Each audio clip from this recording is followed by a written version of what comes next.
course, UFC 193 is coming at us tomorrow night from Melbourne, Australia. Down under. Soccer stadium. They're hoping to get 70,000 people in there. I haven't heard word on what kind of attendance figures they're expecting to have tomorrow. I'm assuming that because they haven't touted it or said anything about it, that they have not sold out, which I didn't think that they would. Right. I think 50,000 people is probably turnout for them. But nevertheless, Ronda Rousey is fighting Holly Holm, and it's a big card. Man, I'm pretty excited about that card. You know, women headlining.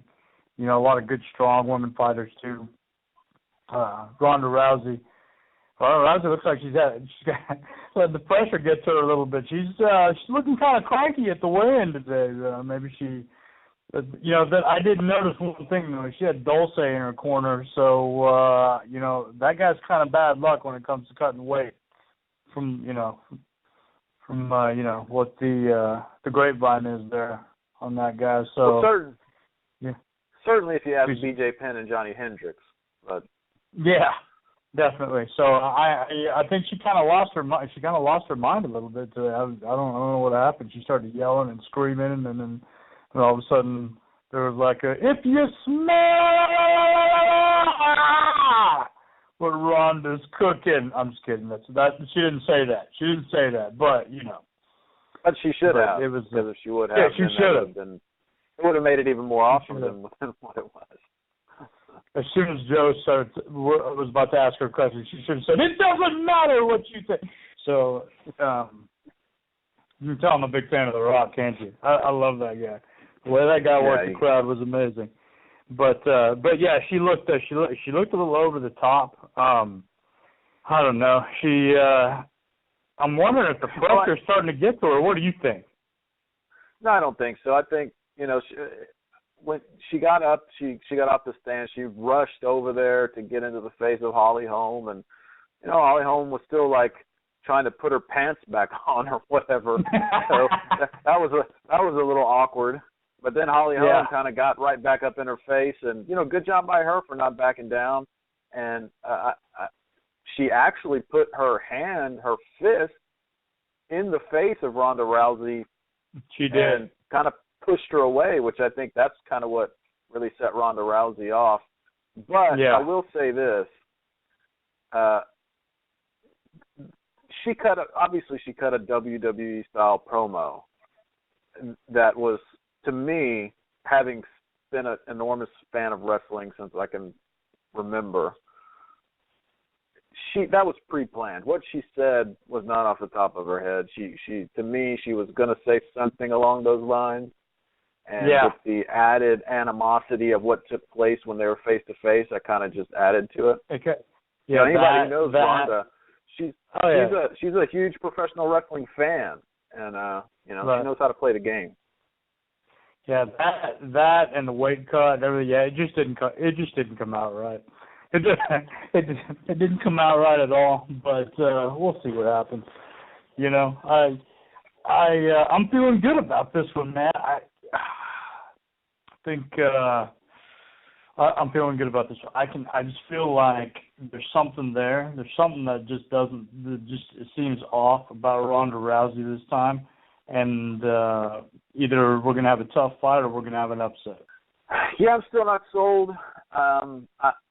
What I am sold on this, and that is that Holly Holm is not overwhelmed by fighting Ronda Rousey, which I didn't expect her to be. She's a well-traveled fighter in boxing. Oh, yeah. And has enough mixed martial arts fights under her belt she's not taken in by the moment. She won't be psyched out mentally. She'll be completely prepared.